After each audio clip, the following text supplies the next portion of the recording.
This episode is about live shopping, video production, and the amazing opportunities with video marketing.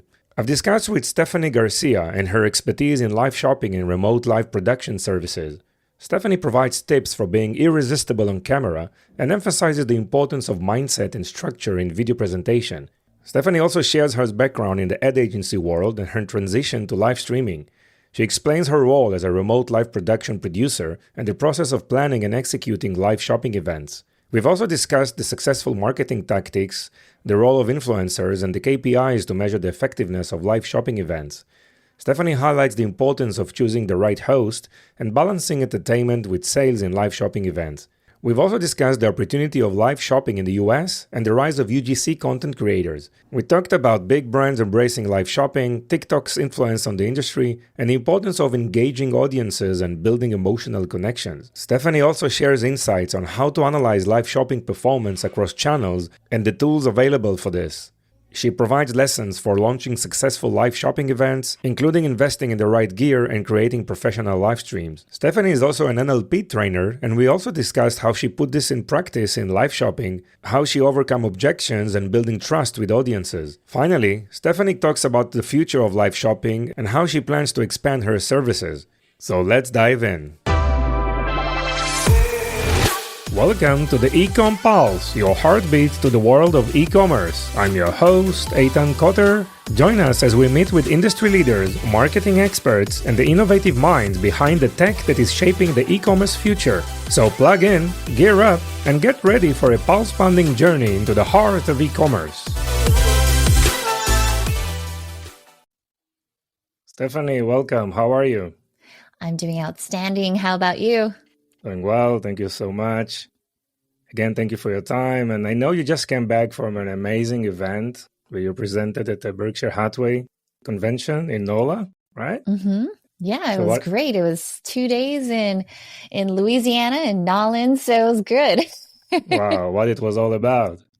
Well, so the Berkshire Hathaway Home Services Sales Convention was really teaching their attendees on how to be better on camera. And so I had 2 presentations. The first one was Captivate on Command, how to motivate the masses using only your words.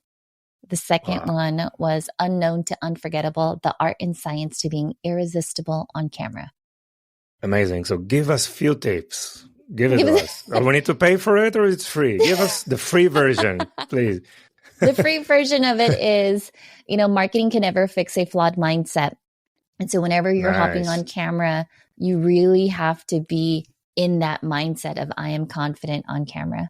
You need to be focused, right? Yeah. You need to prepare. Mm-hmm. Okay, that's one. You have another one? The second one is that there's always a structure whenever you're doing your videos. And so my favorite is what, why, how, and what if. So what are you talking about? Why is it important? How do I implement this? And if I want to learn more, where do I find you? So this is great, but is it relevant for like longer event, maybe like shopping event and also like short form TikTok event? Is it the same structure or you have like different formats for each? I think you can have different formats for each, but I think having the what, why, how, and what if is always going to be important. It really ties back to human psychology for how people actually learn. There are some people that need to know why this is important. Otherwise, they check out completely. And so oftentimes you'll hear people when they talk about short form video, where you have to use the hook. And the hook is really the why. That's the motivation for it. And if you tie it back to live shopping, people want to know, well, why do I need to show up for your live shopping event if I could just go to your website? And so when you're putting all this effort into producing a live shopping event, you have to really give the reason of why. Yeah, that's interesting. So Stephanie, I've been following you for quite a while. I know you're doing some really amazing things around live shopping, digital marketing. So tell us a little bit about yourself. Of course. So I'm an ad agency veteran. I spent the last decade and a half deep in the trenches of agency life. I've done everything from paid search, SEO, PR to social media. I'm based here in beautiful sunny San Diego, and I've worked with brands like Nike, Sephora, Clinique.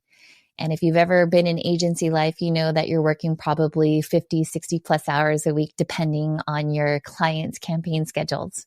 Yeah. And so it wasn't until 2016 that I decided, heck, if I could do the for those big brand names, I could sure as heck do it for myself. And so I left the ad agency world. I started consulting. My very first client was Pfizer, straight out of the gate, doing some social media campaigns.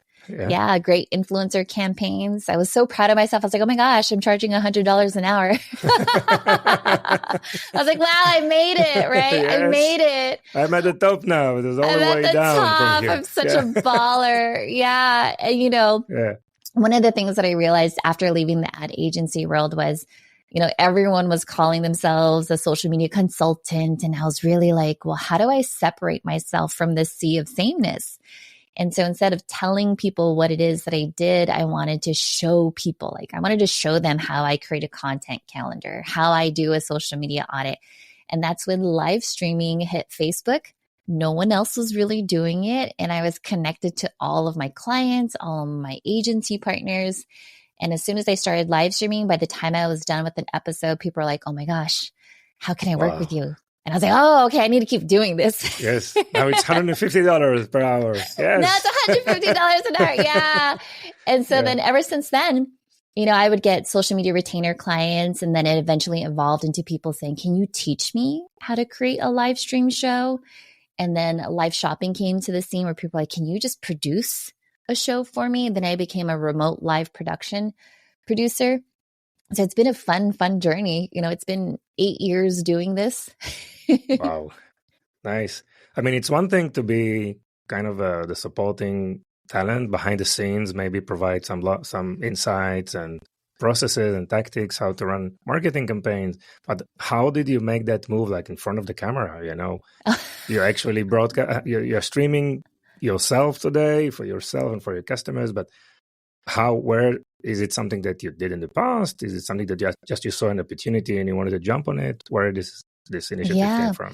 I think when you're in the ad agency world, I was always on the pitch team, which means I would always have to present in front of CMOs and directors and all of those different things.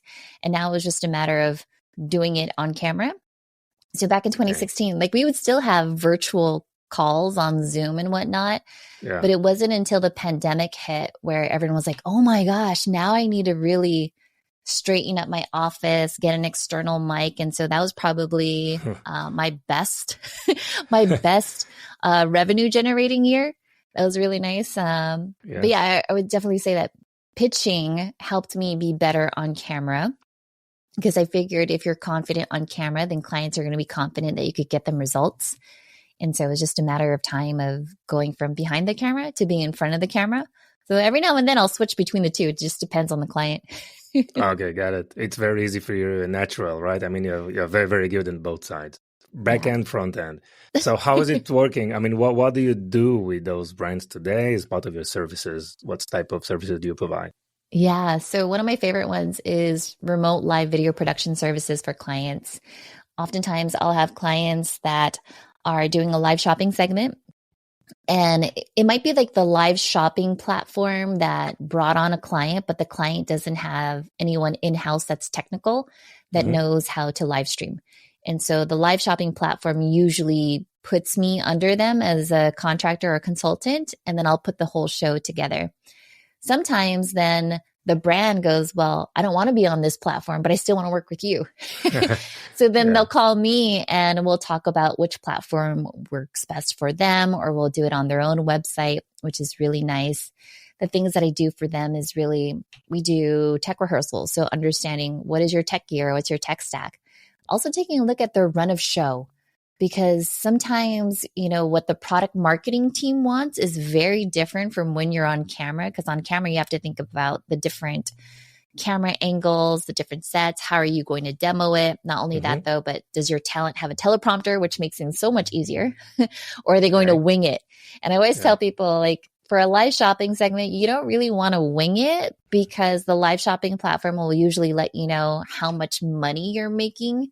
If you say the call to action or the promo code a certain amount of time, I would want to tell my talent, hey, say it again. Or, hey, you only said it once in the first 5 minutes and it's a 45-minute segment. You might have to keep repeating it, or we could have a text overlay, something on the screen to just reiterate, you could buy now.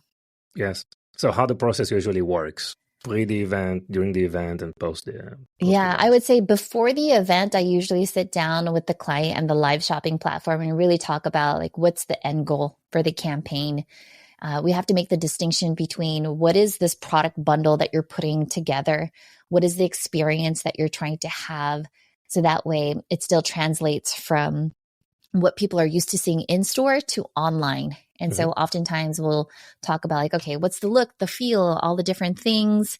And then we'll talk about the talent, because I personally like to screen the talent because that can make or break your live shopping event.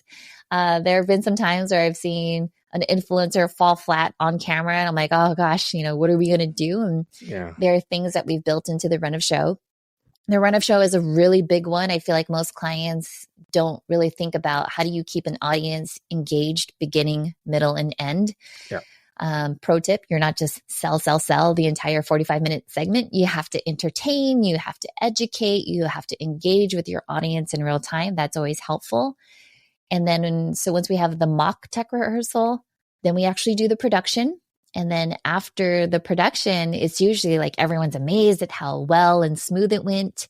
Client will come back and say, how can we repurpose this content? And then that's when I come in and say, okay, well, we've got like the raw recording, we could do this, and we go from there. Yes. Yeah. So where do you see, I mean, in terms of the, let's say, company sizes maybe, or lifestyle, the evolution on the life cycle, where do you see this as being a very successful marketing, let's say, tactic, or kind of important aspects of the marketing activities that brands are doing versus some other scenario where it's not that successful? I mean, where is it really, really powerful these days in the US? I would say it's powerful in the US whenever you're doing a product launch or any type of tentpole programming for a product drop, because it's a lot about educating your customers and building up that hype, that fear of missing out when they're not there. And I think it's really one of great ways to leverage user-generated content, to leverage influencers that are out there and leveraging their audiences to get your product in front of people that you probably didn't have access to. And it's not necessarily just talking about the product features, but how it could be used across different demographics. And so having someone that isn't in-house that could speak the language of your consumer is what's really trending right now and really working well for clients.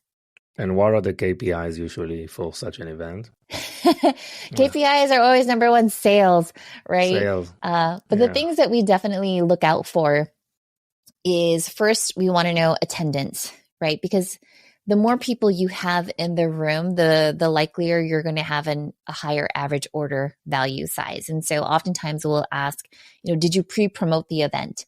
And the biggest mistake that most clients have is like, well, it's experimental. So, we didn't really do what we normally do for launches. And I'm like, okay, well, so it's already dead on the water, basically at that point, right? So your viewership, your open rates, your registrations, how many people actually stayed on the live stream, your average order value size is another good one. We also take a look at how many conversations are happening with your CSRs. They might be asking more questions about the product, which I find very helpful because that could be in the run of show. Those are things that we look out for. Yeah. And do you find that those external influencers versus in-house sellers, for example, in a retail scenario or in a brand scenario, I mean, there are various thoughts about who is the right person to host the event and to be in front of the camera, right? So what are your thoughts on that? Yeah, I would say, I think a live shopping host that actually knows the product itself and has that authenticity to it is going to be really important. If it's an influencer that you just picked off of some, influencer dashboard because they had the highest number of followers, doesn't necessarily mean that you're going to get a lot of good sales, simply because people buy fake followers. Second, not everyone is good on camera. You could have the perfect looking Instagram feed and you look great in photos, but I put you in front of a camera and you're deer in headlights, right? I've had a client actually go through that. And I was like, I'm so sorry. We had a 45-minute segment and she wrapped up the show in 10 minutes. And we were literally texting her in the background, like, no, you still have to keep talking. Like we had the whole run of show. And so there is a difference between, having someone that is a professional, right? So whether they're in-house or they're an influencer, as long as they're a professional I think that's the difference that really makes a difference, because you could have influencers that just don't know how to engage an audience. Yes, yes, exactly. And for those who find a way to make it successful, what is the type of the frequency that usually these events are planned and happening?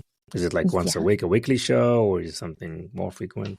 I think usually for like a product drop, if you're doing something like, let's say Mother's Day is just around the corner, right? I would do a 4-series live shopping event where people are just getting used to how to shop on a live shopping platform, or if you're doing it on social media because they may have never done it before. They just want to know what the process and the flow is like. So I usually try to have clients do 4 live shopping events at once. But once you have your audience trained, right, like TikTok, for example, it's so easy for people to check out, or even Amazon Live, easier, right? It's a no-brainer because people are there to shop and they're already ready to buy. And what are your thoughts in terms of events happening on the brand's domain website versus social? Yeah. Okay, so we know with TikTok and all the social commerce platform out there. Yeah, I think the social commerce platforms like TikTok and Amazon are great because it's more of like a discoverability platform. So it's people outside of your audience. You're pretty much reliant on the algorithm on top of your paid promotions or your organic promotions to get people to show up. However, you do have the advantage if you're doing a live shopping segment on your branded website. So if you already have traffic naturally coming over to your website, people have been there before, you own that traffic, you're not competing with other content that could be popping up. Because as you know, I could take a look at my TikTok and I have like messages, notifications flying through all the time. And on your branded domain, it's you're here, you're present, we're going to keep you entertained, and we're going to give you the best deal ever, right? So there's a lot that you could do with that traffic. You could retarget, you could capture that audience, sign them up for your email newsletter. For folks that did buy, maybe you want to give them a bonus. There's just so much that you could do when you're segmenting your audience versus what they're doing on the social media platforms. Yes, you keep mentioning the word entertained, right? So on one side, we have entertainment type of experience, but it's also a sales event where brands want to sell more and more and more. So where is this sweet spot, according to your understanding? Yeah, I would say the sweet spot is basically, when you're entertaining, when you're selling for a live shopping event, you want to tell a story. So it's basically, hey, I had trouble finding the perfect swimwear. And if you're buying, something for the summer, it's not just about price point. There are things that you have to consider, like your body type, coverage, the type of support that you want. And those are the things that you could educate and share at the same time. I would also entertain people by doing product demos. Product demos are really nice to have because you can describe the fabric or the product itself. People can engage with you in real time. And I think that's what makes it really fun, is that they realize, oh, this isn't pre-recorded. This is actually a person I can ask questions like, how does it smell? Is it heavy? Does it feel thick? Like, what are all the different things that I should consider before purchasing this product? Yes. And in terms of authentic versus like fully polished type of event, it makes sense. With TikTok, we learned that it doesn't have to be polished or high production value. No one cares. It's authenticity is like the main driver. But in live shopping, it's kind of a longer event. Probably it's more on the polished or high production value. Right? Yeah, I tend to see that on the live shopping segments, simply because it's like when you're telling stories and all that jazz, it's nice to have like a text overlay on the bottom with the promo code. Maybe you're doing a fast action bonus and you could have a countdown timer that says, okay, the first 20 people that purchases right now, you get this. Yes. So there's a lot more things that you can do to keep them engaged. Whereas on, something like TikTok, you're talking through it. You don't see whether the sales are going up or down until the live stream has ended. Yes. On the live shopping platforms, I'm a producer and I could be in your ear and say, hey, say that promo code one more time because we just got like 10 more orders. Wow. Right? They're like, oh, okay, and then they'll do it again. Or I could be in the client's ear and say, hey, we have a bunch of people in the customer support chat asking about X, Y, and Z. Can you talk about that a little bit more? So it makes it more fluid. It's kind of like a whole team is working together to strategize around it. Nice. So probably you have a nice network of professional sellers or experts already in this stuff, right? I do. Yeah, I'm very secret sauce fortunate here. Huh? Yeah, I think when you're a live streamer / content creator, a lot of my friends are YouTubers. They're used to talking on camera. They probably have their own podcast, just like you. They're used to talking. They're used to entertaining. And so oftentimes when clients come to me and they want someone that has a certain look, a certain tone, some type of aesthetic, I could at least give them some advice of, hey, I have some Amazon influencer friends, or you might want to talk to this person, and then they'll hash it out. Yes. So I want to ask you about the general opportunity right now with live shopping in the US, because like 3-4 years ago, it was a big topic, and a lot of companies raised a lot of funds and hiring a lot of people, but then quickly realized that those events are quite complex, right? You need to have the right location, the right host. It needs to be a fully polished event with scripting and lightning, and you need someone to communicate with the audiences. There needs to be gamification in place, and needs to be energetic and captivate the audience for like 45 minutes or so.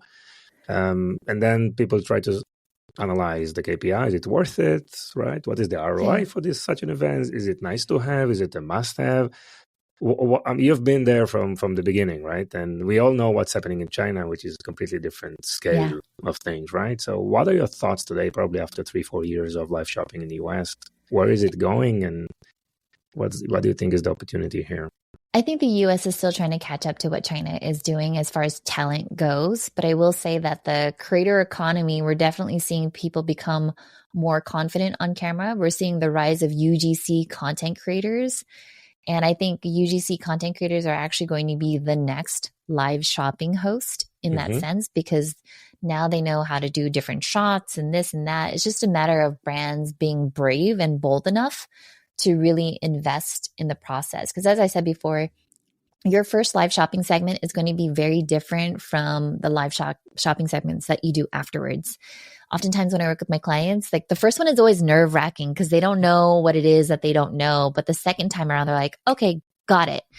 And it's like riding a bike. Like the first time it's a little wobbly, and then like the second, third, fourth time, they start to get the hang of it. And so I think if you're a business in the US, keep that in mind, that there's going to be an experimental phase to figure out, do I have the right team, the right talent, the right product? Have I figured out the platform? And then once you have those key things in place, then you could start going full force behind it.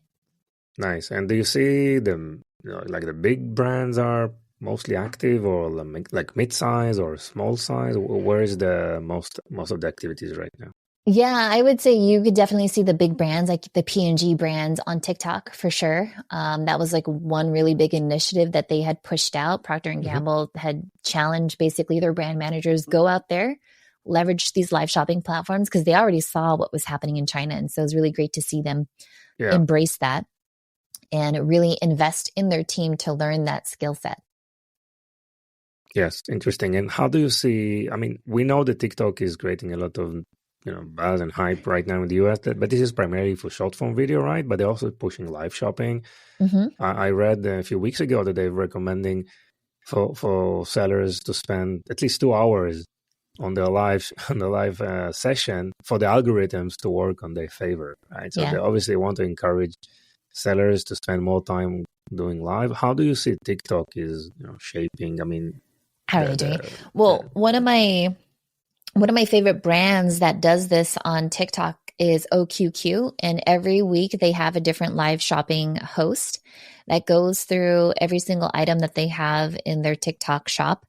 And they do a really good job as far as engaging the different audiences. They do the gamification that we talked about earlier. They'll say things like, shopping on the live segment is the only way that you'll get free shipping. And so for me, I was like, oh, that's great, because at the same time, I'll even pop out and I'll go to Amazon. I'm like, wait a second, I'll get this faster if I buy it on TikTok versus Amazon. And so shoppers are very affluent in the sense that they know how the internet works. They will still price shop in comparison. And I think after a while, once you do buy the product the first time around and you like it and you like the host, now you've actually created this emotional connection with the brand. It's not just the logo, but it's the host and it's the person. And you could talk through like, hey, I have an event coming up. Easter is just around the corner. What do you recommend that I give my mom, my sister, my aunt, that blah, blah, blah. Oh, my aunt has, she's very sensitive when it comes to perfumes. What would you recommend? And then just go about it that way. Yeah. And you said every week they have different hosts? Every week, sometimes it's a different host. I've seen it because I've even bought things on there. I think this past week I saw someone with like short hair. I think she was Latina. And then the one prior to that was an African-American woman. And I was like, oh, okay. Cause like she and I had the same body shape, which I think is another reason why you want to have different live shopping hosts, just to talk about like, this isn't just for this body type, but all these different things. Yes. Interesting. And, specifically for these live events, I mean, analytics and try to understand different channels and what's working and what's not, right? I mean, usually at most of the events today are omni-channel, multi-stream to different platforms. Could be on the customer website, but also to all the others platform. What are the tools that are available to analyze what's working in terms of different channels or different type of social networks or marketplace, or even the customer own website that streaming is happening over there? How do you analyze what's working and what's not? Oh gosh, so much. Yeah. So putting live shopping platforms aside, because they give you so much information, if you were to multi-stream across different channels, Restream is a really great live streaming platform that allows you to go live in multiple destinations. So whether it's like a Facebook business page, a Facebook group, your collaborators Facebook page, your LinkedIn, your YouTube, those are all different things that you can do. I've also gone live on Instagram Live. And then ways that I have used, let's say on Instagram Live, how to generate sales, I'll use like an auto DM strategy. I'll use a tool called stampede.social where sometimes I'm doing an unboxing video. I'm like, hey, if you want this, comment #want, and I will auto DM you the link to my Amazon store for you to purchase it. So that gives me analytics to, okay, what was the keyword hashtag that people used in order for me to drive sales? So Restream is a great tool for that. Stampede Social is great for the auto DM strategy. Chatbotbuilder.ai is another good one for that. When they come over to your website, obviously you want to have GA4 analytics to figure out when did people come to your site? What was the time on site? What was the bounce rate? That's always going to be super helpful. If you're giving, let's say, a promo code for people to use when they check out, that's another thing that you want to measure to see if like, okay, if they watch this Friday's live shopping segment with Stephanie, how much did she generate as far as sales? Okay, like let's say we put her on a Friday now. Do we notice a difference as far as people that showed up live on a Monday versus a Friday? Yeah. So what are some of the lessons you can provide to brands who want to launch more live shopping events? What are the things that you saw that would be helpful? Yeah, I would say the first thing is invest in gear for sure. Often I'm always surprised when a client comes in, they're like, what gear do we need? Can I just use like my built-in mic or my built-in camera? And the answer is yes, you always can. However, sometimes on social, you just want to be 1% better than the other person. And it could be 1% better as far as talent, 1% better in audio, 1% better in video, or even just the text overlays. And so I think if you're going to commit to this, right, then commit to it. I started 2016 in live streaming. My very first mic was probably like an ATR 2100. And I've upgraded probably twice since then. Yes. And it's always helped out. And I will always have someone that compliments of just like, hey, your audio sounds great. Your video sounds great. Hey, your lighting looks good. And it's these unconscious things that buyers will take into consideration of, are you trustworthy? And the more that you come off as professional, that you're not just some overnight shop that just popped up, right? Yeah. And that's always going to be super helpful. So that's one of the lessons. It's a lot to ask. I mean, we ask people to stay in front of the screen for quite a while, right? I mean, there should be some kind of an incentive during these events, some commercial incentive, whether it's some higher discounts or free shipping or something like that, right? Exactly. It needs to be in place then to make it a successful event. So that's one aspect of the thing. And obviously product launch, something new, maybe like a celebrity is coming over, or like some influencer is part of the show, right? It can be a Mm-hmm. host or something like that, which makes things more interesting and attractive. Yeah. Great, Stephanie. What are you proud of in your career? I'd say what I'm most proud of is helping women, especially, be more confident on camera. Mm-hmm. Oftentimes, you don't see a lot of women on camera doing live streaming or live shopping. It's just not a thing. Sometimes they have this voice, this chatter in their head. And so oftentimes their messages get muffled. And it's always been since 2016, if I could take the mess out of your messaging, so that way you can be top of mind and tip of tongue. That's the part to me that just fills my heart so much, because I'll literally have people come by like, oh my gosh, I followed your formula. Wow. Now I'm doing more videos. Hey, I'm generating more sales. And I'm telling them, yeah, the people prefer video because it really shows who you are as a person and whether or not they want to work with you. Yes, I mean, I know you're also an NLP trainer. So what inspired you to go into NLP studies, and how you put it into practice in your business? I love that. Yeah. So I started going into learning about NLP, which is neuro linguistic programming. I started learning about it because as I was working in the agency, I wanted to learn how to be a better storyteller. And I found that NLP really talks about, how can you communicate in such a way that you could ignite your ideas and broadcast your brilliance and learn how to captivate on command. And there's certain things that you could do with your intonation, your inflection, how you tell stories, how you motivate an audience. And it's really understanding how your brain works, how your audience works, how they make a decision, and really putting that together. And so oftentimes when I work with clients, they'll say something like, oh, I'm scared of the camera. I'm like, what, this piece of glass and plastic? You're scared of that? Like, I mean, put like a 7-headed serpent in front of me. I'm scared of that. But a camera, I'm not scared of that. When in reality, it's like what you're really scared at is people judging you. So when did you decide that people's judgments of you are so important? Because people don't know you, really, who you are. And more often than not, people are actually rooting for you. As soon as they see you on camera, like, oh, what does this person have to say? Yeah. And so from a mindset perspective, I always tell people that marketing, no matter how many ads or paid media or email blasts, it will never fix a flawed mindset. Because if you're not confident on camera, clients are not confident that you're going to get them results. Yeah. So it seems like the NLP is helping you overcome probably customers' objections, right? Yeah. I mean, during the pre-sale and trying to sell them something, or during the actual activities that you are performing with them and doing with them and helping with their fears, right?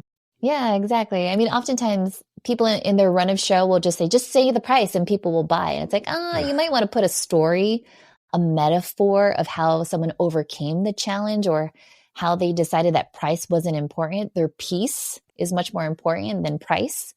And so I find that that's always helpful. And then you'll see the analytics from it. Yes.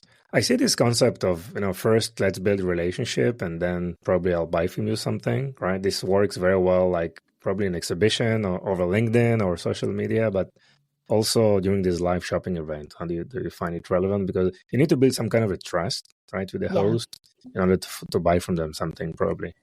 Yeah, I think establishing trust is always going to be important. That's one of the things that I taught at the Berkshire Hathaway Home Sales Convention was basically, when you're not showing your hands on camera, people get really suspicious. They're like, oh, what's going on?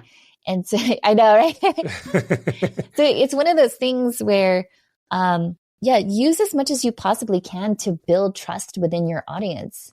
And because when you say someone's name on air, that's when you start hacking into their happy brain chemicals. It's that dopamine, that oxytocin, that serotonin, those endorphins. Because then they'll want to keep coming back. They're like, why is it that every time I see you, I smile? Right? It's this emotional connection that we have. And it's not just the logo, it's the host that you have and just how they're able to answer your questions in such a way that doesn't make you feel dumb or condescending, Yes. Yeah. Sure. So I feel that with the rise of AI, but every event or everything, we need to check if it's a bot or a real person, right? And we are social creatures, so I think live shopping is like a really an interesting way to interact in real time.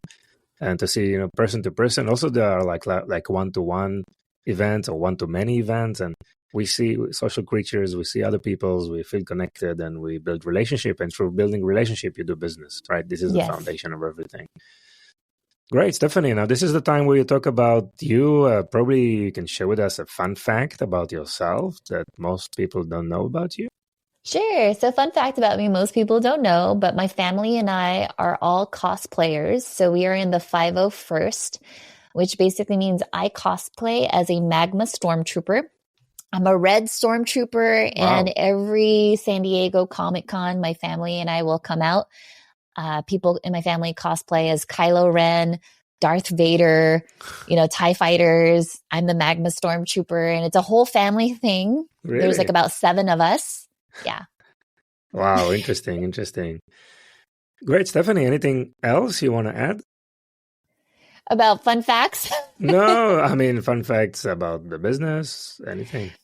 I will always say this is that your live shopping event never begins the day that your live shopping event starts. There always has to be something before it for pre-promotion to get people talking about it and buzzing about it. And the more work that you do up front, the more people will be engaged and excited about the event. So you have to think about before, during, and then also after the event, because after is where you could repurpose the questions and the comments that you got from people. And you could do Instagram stories to say like, hey, so-and-so asked this question. If you missed the show, go to the replay and find out what it was. And then that way you could get people like, oh, I missed out. Now I need to be there next time. Yes. Obviously, those live events are being recorded. In our experience, even sometimes 50% of the sale is happening post the event, right? Because people heard about it. Maybe they haven't had a chance to participate, but they will visit the page post the event and will continue purchase. Absolutely. So I always tell my clients I could take a single live stream and turn it into 94 pieces of content. 94. Yeah. Wow. So if you and I went live right now, that's Monday. And then by Tuesday, if I repurpose the content, I have 94 pieces of content, but I'm not going to have it all go out one day. I'll put probably one piece of content every week after. So like the next 94 Tuesdays, I have another piece of content about that show that goes out. So I'm always staying top of mind. And then you do another live stream, another podcast or whatever, and then you just keep repurposing. You never have to worry about what to share on social media. You're going to have so much content from people asking you questions, your product demos, the different camera angles. There's so much you could do. Amazing. And what are your plans for 2024? I mean, more of the same, just growing, or you're planning to add more type of services or ideas into the mix? In 2024, I'm actually doing a lot of UGC content for clients behind the screen. And so what that means is I'm scripting the content. I'm putting together kind of like, what's the script? What are the on-screen visuals for your short form video? What's the text and all the different things? I'm shooting B-roll for clients. And, I have like over on my desk over here, I have actual product that I need to unbox and film for. So I love it. I find that clients aren't just doing one thing. It's a combination of live shopping, short form video, and then your 3 to 5 minute videos, whether it's on YouTube, and then it's great. Yes. Amazing. Great, Stephanie. Thank you so much. It was a pleasure having you here. Thanks for letting me geek out. It's always fun to talk about live shopping. Yes. Live shopping is a fun area. Definitely, it's amazing. Yep. Thanks a lot, Stephanie. Bye-bye. Thank you.